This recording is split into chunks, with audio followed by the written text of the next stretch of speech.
Hey guys, welcome to my channel, and today I'm gonna be touring Toronto with you. Okay, so first off we gonna grab some breakfast at this little spot that I love called Early Bird. They have two locations. One is in Leslieville, which is super cute and trendy, and the other one is in King West, which is more towards the entertainment district.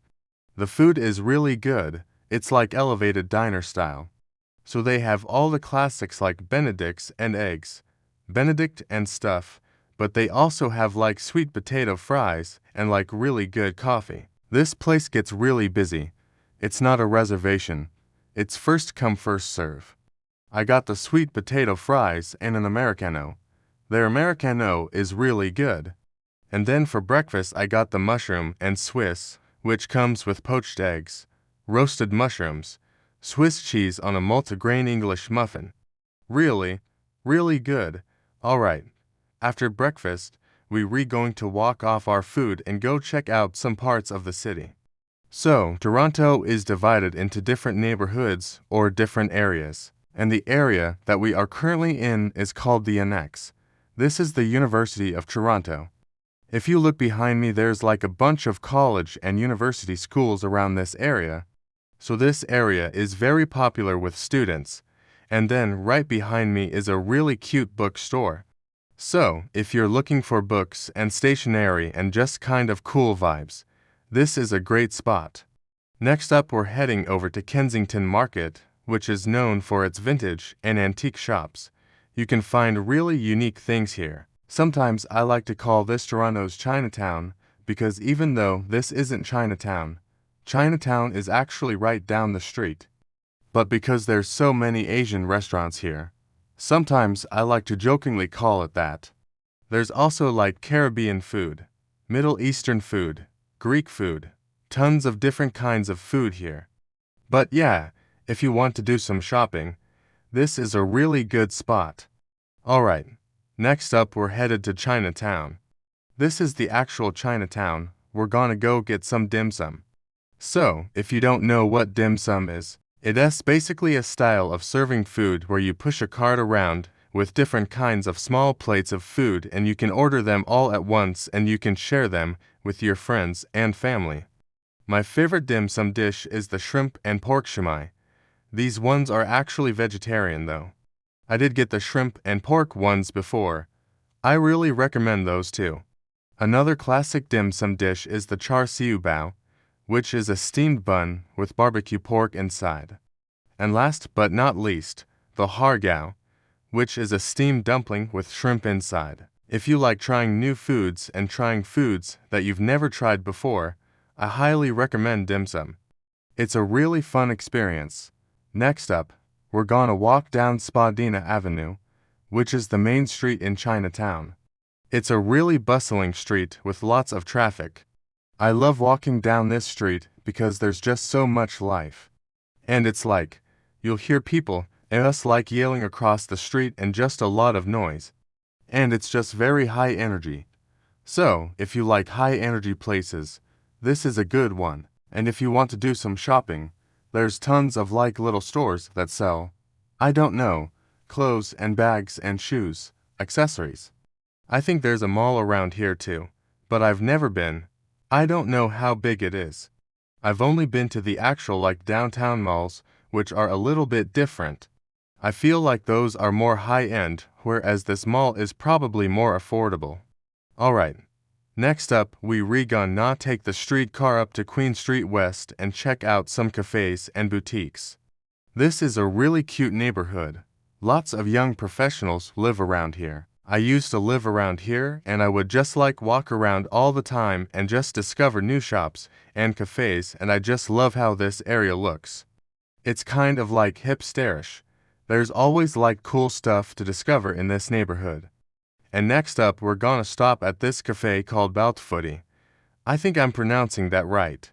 This is a really cute cafe.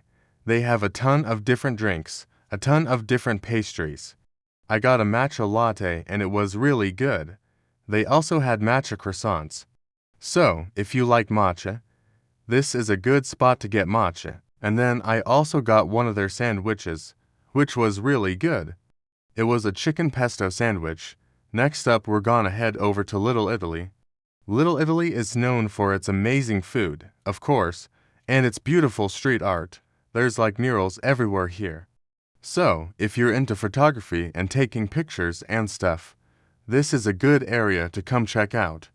They also have a really cute outdoor market in the summer. I am not sure if it is open right now because it is kind of getting late in the season. But if you're here in the summer, definitely check it out. Next up, we're gonna go get some pasta in Little Italy. This is the most authentic Italian food that you will find in Toronto. This is like the type of food that your Italian grandma makes. I got the spaghetti al vongole, which is a spaghetti with clams. And this dish has been on my bucket list forever. Like I have wanted to try this dish since I was 16 years old, and I finally got to try it and it did not disappoint. It was absolutely delicious. I also got some garlic bread on the side and it was so good. Highly recommend this restaurant. It's definitely cash only. I think everything in Italy is cash only. Next up, we're gonna walk off our pasta and go explore more parts of the city. And next up, we're gonna go to the entertainment district. This is where all the theaters are. So, if you're into theater and musicals, this is a good area to go check out shows. I'm not gonna lie. Toronto's theater scene isn't as good as New York's, but it's still pretty decent. There's a couple musicals that you can see here. They also have a symphony orchestra here. And then right beside the theater district is the CN Tower. This is Toronto's most famous landmark. I love this building. It's very iconic. It's one of the tallest buildings in Canada. And if you want to get some really nice views of the city, you can go to the top of the CN Tower and they have like a glass floor. I personally don't like heights, so I haven't been. But I know a lot of people who have been and they said that it was amazing. I don't think it's that expensive either. Next up, we're gonna head over to the St. Lawrence Market area. This is where you can find the most fresh produce in Toronto. They have a couple different markets here.